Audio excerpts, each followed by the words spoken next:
Ok, bienvenue à tous et bienvenue sur le podcast Sport Santé Nutrition. Je m'appelle Médéric, je suis coach sportif et tous les dimanches je te permets de te remettre en forme et de te transformer physiquement grâce au sport et à la nutrition tout en prenant soin de ta santé.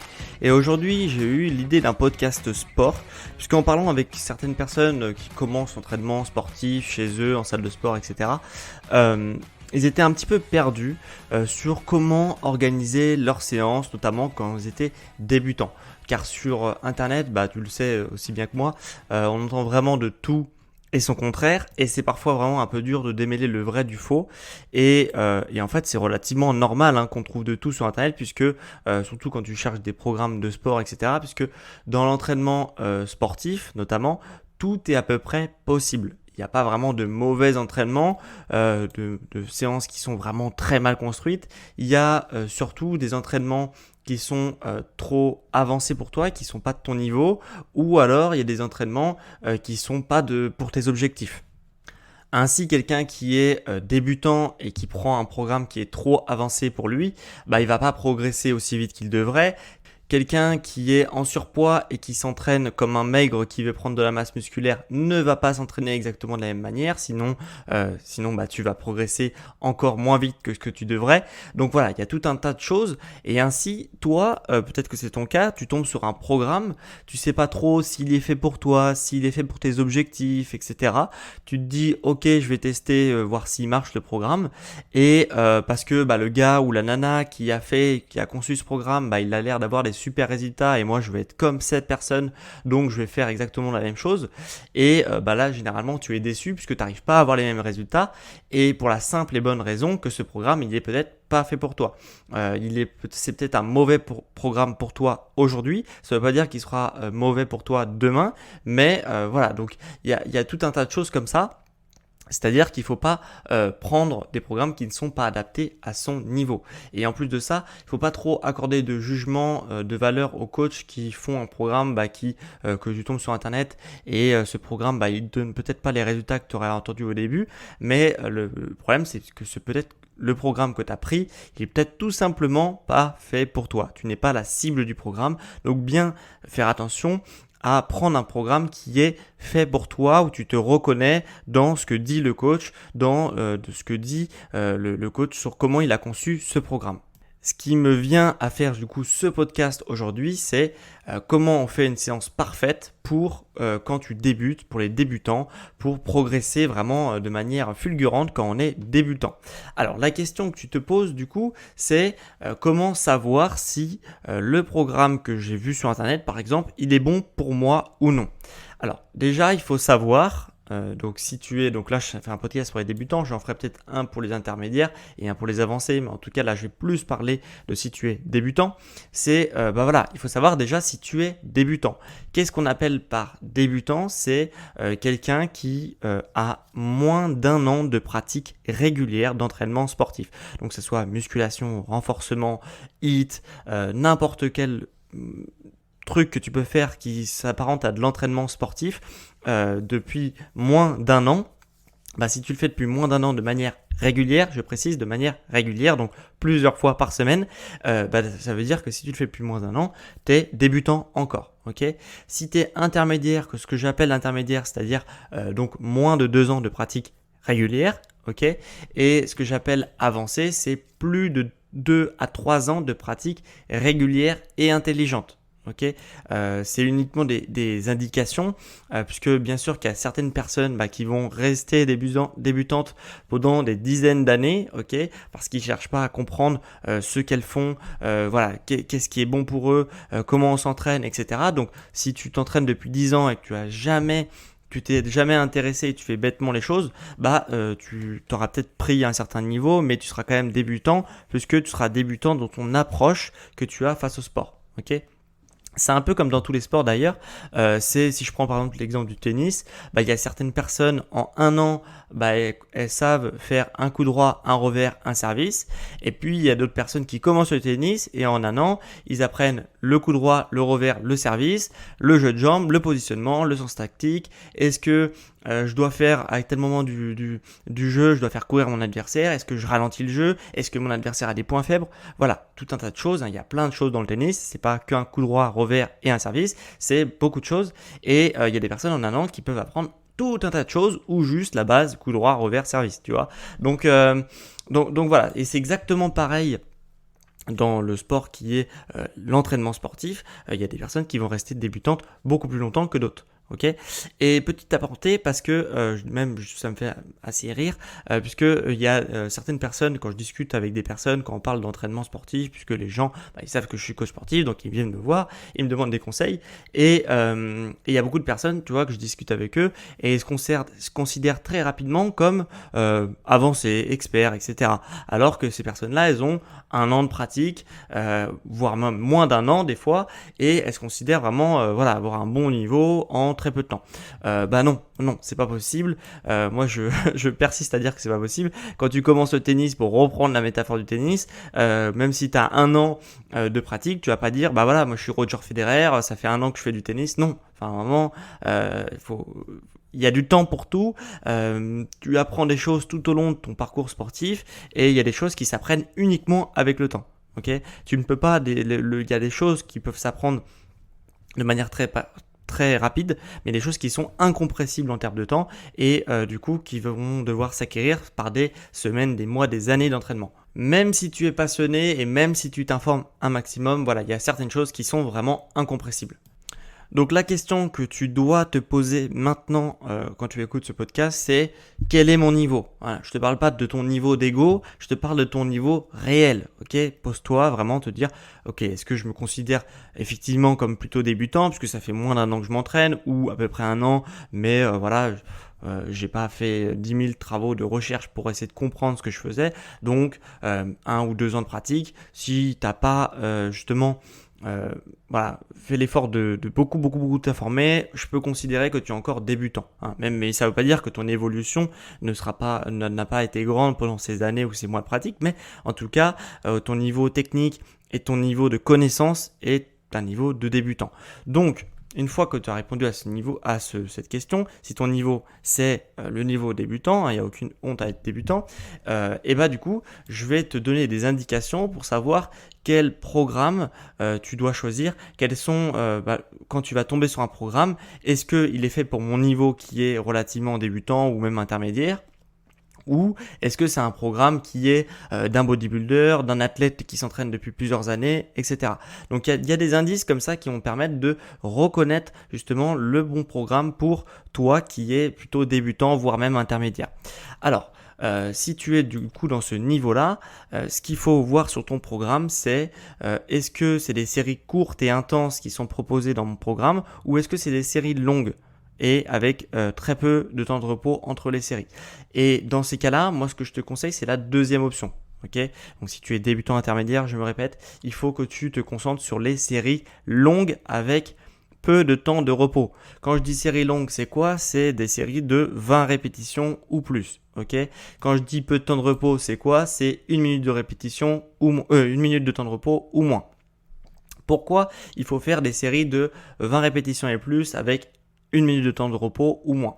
Parce que tout simplement, quand tu es débutant, tu as besoin de t'améliorer sur ta technique. Ok, ta technique, c'est le truc le plus important à faire quand tu es débutant, puisque tout mouvement, que ça soit prendre un stylo, prendre n'importe quoi, ça demande de la technique. Pour reprendre la métaphore du tennisman, quand tu t'entraînes au tennis, tu essayes de répéter tes gammes. Quand tu fais des coups droits, des coups droits, des coups droits, des coups droits, des revers, des services, jusqu'à temps que tu arrives à doser parfaitement ton geste pour envoyer la balle là où tu voulais au début. Ok, pour avoir un geste qui soit précis, pour envoyer précisément la balle dans un endroit que tu avais ciblé. Et dans l'entraînement sportif, c'est exactement la même chose. C'est-à-dire qu'il faut répéter le geste pour qu'il soit précis, pour qu'il soit efficace et pour que tu arrives à pousser, tirer, soulever n'importe quoi avec de la précision pour que ton geste soit pur, efficace et que du coup, que après, ça t'aide pendant tout ton parcours sportif. Ce travail technique que tu vas te faire de manière inconsciente en répétant le geste, il va te suivre durant tout ton parcours. Donc si tu ne fais pas ce travail technique dès le début, puisque tu as vu un programme sur internet d'un mec que tu aimes bien ou d'une nana que tu aimes bien, qui a un physique que tu aimerais bien avoir, et du coup lui il s'entraîne depuis un certain temps, donc il a un certain niveau technique déjà de base, et du coup il fait certains exercices, certaines charges, etc. Et il a un très petit volume d'entraînement en termes de répétition, de temps de repos, etc. Et toi si tu fais la même chose et que tu n'as pas tout ce bagage technique derrière, tu vas pas du tout progresser, ou tu vas progresser très très peu, et tu vas être déçu par son programme et tu vas dire oui mais ce mec là il sert à rien, c'est de la merde ces programmes, etc. Pardon pour le vocabulaire, mais c'est un peu ce que tu vas te dire. Et en fait le problème c'est juste que ce gars ou cette nana, elle fait le programme pour elle. Elle se fait son programme parce qu'elle a tout un tas de bagages techniques que toi, tu n'as pas. Et pour reprendre cette métaphore, pour bien que tu comprennes, c'est-à-dire que si tu prends d'autres programmes qui ne sont pas conçus pour toi et que tu compares avec des programmes qui sont conçus pour toi, pour ton niveau, par exemple, un débutant qui va commencer à faire du 5 x 20, ok, donc du 5 séries de 20 répétitions avec 1 minute de repos par exemple, ça c'est un bon programme puisque du coup tu vas faire 100 répétitions par exercice, par séance, ce qui fait à chaque fois que tu vas faire ton exercice, tu auras 100 répétitions. Donc tu vas répéter 100 fois le geste, donc au fil des semaines, des mois, des années, forcément tu te rends compte que ton geste il va devenir de plus en plus efficace, un peu comme le tennisman, et du coup tu vas vraiment progresser, tu vas réussir à progresser en charge, et en plus de ça, ces acquis techniques que tu as, tu vas pouvoir les garder quand tu quand tu baisseras le volume de répétition, etc. Donc toi, tu auras 100 répétitions par séance, par exercice par séance. Alors que quelqu'un qui regarde par exemple un programme sur internet d'un influenceur, d'un bodybuilder, de ce que tu veux, d'un athlète qui est très connu, qui du coup, cet athlète te dira, moi je fais du 4 fois 10 répétitions, et toi tu vas te dire, moi je veux faire la même chose, et du coup, 4 fois 10 répétitions, 4 fois 10, ça fait 40 répétitions. Donc, tu vas faire que 40 répétitions par exercice, par séance. Alors que du coup, le programme qui devrait être bien conçu pour toi, c'est celui justement où tu as beaucoup plus de répétitions. Donc, le 100 répétitions de tout à l'heure. Donc, il y en a un athlète débutant qui va s'entraîner avec 40 répétitions et un autre athlète qui va s'entraîner avec 100 répétitions par exercice, ce qui fait que il y en a un qui va progresser au niveau technique beaucoup plus rapidement que l'autre, puisqu'il fera même plus de 2 fois plus de répétitions que l'autre. Donc pour reprendre la métaphore du tennis, il y en a un qui va jouer 2 fois plus de balles que l'autre, et du coup forcément il y en a un qui va progresser 2 fois plus vite que l'autre. Alors sur du court terme ça va pas se voir, mais par contre sur des mois de pratique ça va se voir de manière fulgurante, et c'est comme ça qu'on arrive à progresser jour après jour dès le début. Okay, si tu n'arrives pas à progresser vraiment, si tu n'es pas content de ta progression dès le début, puisque ça fait peut-être plusieurs mois que tu t'entraînes, et c'est vraiment à cause de ça certainement que tu as justement un souci à ce niveau-là, c'est que tu progresses pas au niveau technique, et ce qu'il y a de plus facile de progresser au début, c'est au niveau technique. Après, une fois que ta technique effectivement est acquise, tu peux augmenter sur d'autres facteurs, il y a d'autres paramètres, il y a tout un tas de paramètres à changer, mais le prérequis de base, c'est la technique et le nombre de répétitions que tu as fait pour justement acquérir cette technique. Donc voilà, j'espère que c'était relativement clair. Si tu es des débutants, j'espère que tu y vois beaucoup plus clair maintenant, que j'espère t'avoir convaincu sur le fait de passer sur des séries qui vont être plus longues, avec un temps de repos qui vont être plus court, contrairement peut-être à ce que tu fais actuellement. Donc voilà, j'espère que tu y vois plus clair et que tu te feras plus avoir par des programmes qui ne sont pas adaptés à ton niveau et du coup qui t'empêchent de progresser. Comme d'habitude, si ça t'a plu, moi ce que je te conseille c'est de mettre un avis sur l'émission, ça te permet de soutenir une entreprise, ça te permet de soutenir un travail. Donc voilà, tu as 2 applications qui permettent de lâcher un avis, d'évaluer une émission. Tu as Apple Podcast, si tu m'écoutes sur un iPhone, tu m'écoutes très certainement d'Apple Podcast, et du coup tu peux mettre un avis sur l'émission, tu peux donc évaluer de 1 à 5 étoiles, et tu peux aussi écrire un avis. Si tu m'écoutes sur Android, tu as Spotify, tu m'écoutes sûrement de là aussi, et du coup là tu peux juste mettre un avis sur l'émission, enfin mettre une évaluation sur l'émission, donc de 1 à 5 étoiles.